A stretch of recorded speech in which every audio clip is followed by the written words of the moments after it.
I was fighting for my life, while my wife was busy saying, "I love you" to another man.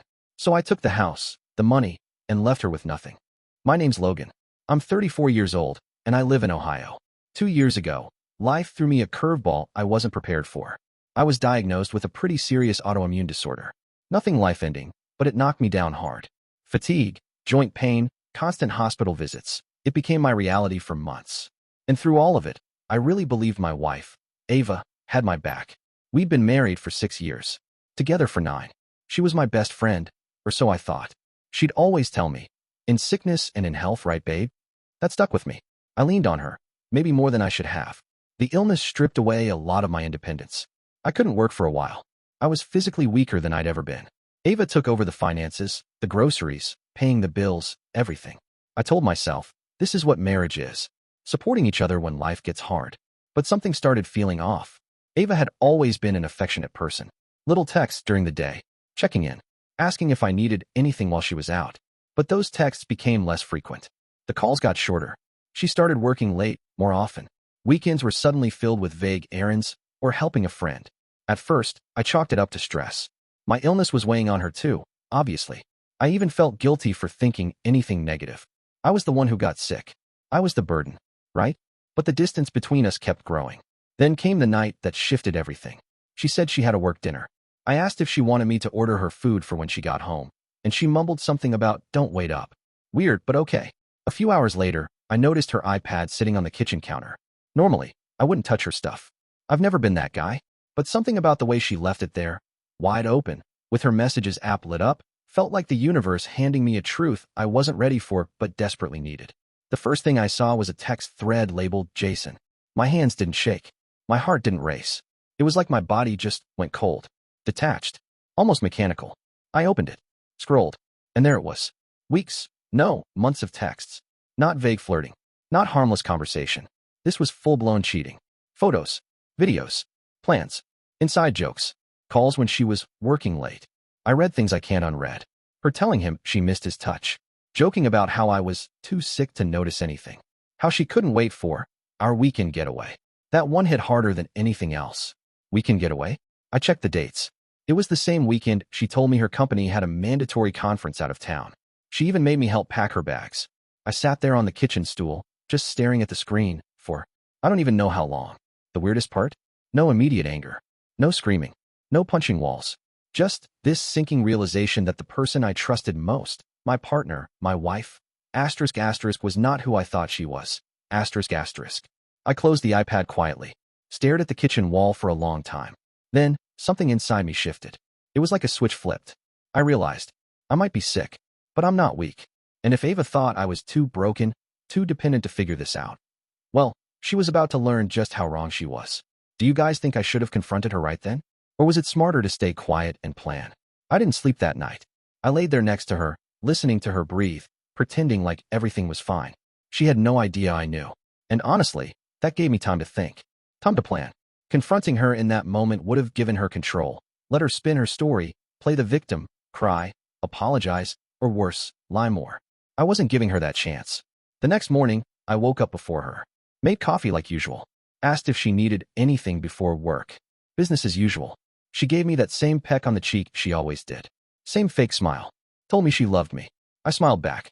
Love you too. The minute she left, I got to work. First thing, passwords. I had access to most of our shared accounts. Mortgage, joint bank accounts, insurance, the works. I changed every password I could. Locked everything down. If she was going to betray me, she wasn't going to use my money while doing it. Next, I pulled phone records. We were on a family plan. You'd be shocked how much info those logs give. Text times, call durations, locations, it all lined up perfectly with her late work nights and girls' weekends. Then I called a lawyer. Found a damn good one, too. A woman named Rachel. She listened to everything, calmly took notes, and said something I'll never forget.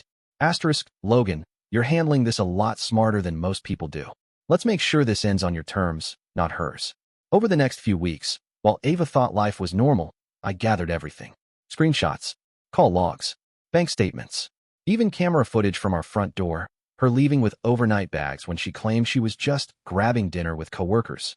But the final piece? That was almost too easy. Jason, the guy she was cheating with, was just as reckless. His Instagram wasn't private. And guess what? Photos. Her car in his driveway. A selfie in a hotel room with the same curtains I'd seen before when she sent me a photo from her conference.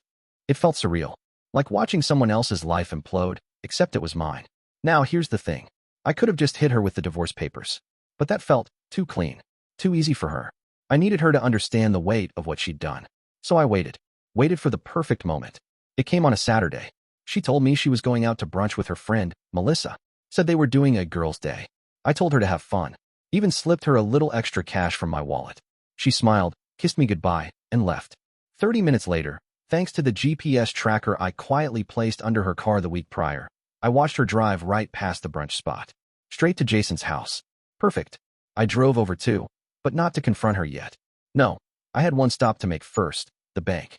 Closed our joint savings. Transferred my half into a new account in my name only. Froze the credit cards she frequently used. Then hit the safe deposit box. Grabbed every important document, marriage certificate, house deed, tax returns, and left. When I got home, I packed. Not my stuff, hers.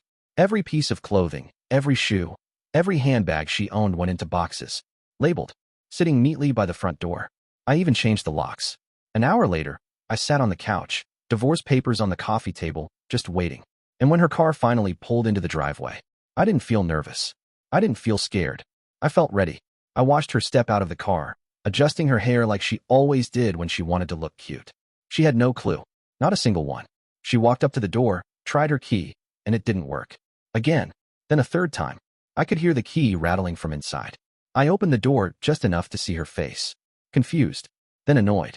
Logan, the lock's broken or something. Open the door. I stepped aside, let her in. Her eyes went straight to the boxes by the door. What is this? She asked. I didn't raise my voice. Didn't cuss. Just pointed to the table. Go ahead. Have a look. She walked over, picked up the folder, opened it, and froze. Divorce papers. A full breakdown of assets. Evidence. Photos. Printouts of texts. Screenshots. The whole miserable truth staring right back at her. Her face went pale. Logan, what is this? What's going on? I crossed my arms. You tell me. Jason treat you good today? Her eyes widened. Her mouth opened like she wanted to deny it. But the words never came. Just this awkward, pathetic silence filling the room. How long? I asked. I already knew the answer, but I needed to hear it. She looked down, whispered, a few months. Try again. She finally looked me in the eye, and I saw it, regret. Not because she hurt me, because she got caught. Since before your diagnosis, she mumbled. It just happened, Logan. I didn't mean for. I cut her off. Save it. You meant it every time you went to his house. Every time you lied. Every time you let me sit here sick, thinking I had a wife who actually cared about me. She started crying. Tried walking toward me. Logan, please, don't do this. We can work through this. I swear. I made a mistake. I wasn't thinking straight. You were always tired, always sick. Stop, I said. You don't get to spin this. You weren't thinking straight. No. You were thinking clear enough to delete texts. Hide phone calls. Plan weekends. Lie. Over and over. She covered her face, mumbling about how sorry she was. How it was stupid. How she didn't want to lose me. I stayed calm. Cold, even. You lost me the moment you chose him. Actually, no. The moment you chose yourself over your vows. Then I laid it all out. I told her about the bank accounts, the locks, the lawyer, everything. She sat down like the weight of it finally hit her. You can stay at Jason's, I told her, or figure something else out. Either way, this isn't your home anymore. Her voice cracked. I didn't think you'd do this. I tilted my head. Yeah, you thought I'd be too sick, too weak, right?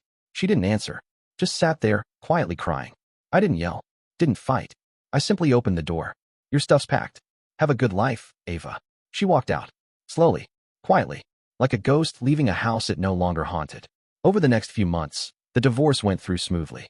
Thanks to the evidence and the lawyer, I walked away with the house, the car, and most of our joint savings. Ava ended up moving in with Jason. Funny thing though, last I heard, he dumped her not long after. Guess side pieces don't make great partners. I focused on my recovery. My health improved. Started going to the gym. Rebuilt my life. Sometimes Ava texts. Little things like, I miss you. Or, I messed up. Can we talk? I don't reply. Not anymore. She had a good man. A loyal man. And she threw him away when he needed her most. Now, I'm good. Better than good, actually. And as for Ava, well, my recovery really did turn into her worst nightmare. I appreciate you watching till the end. Hit that subscribe button and stay tuned for more content.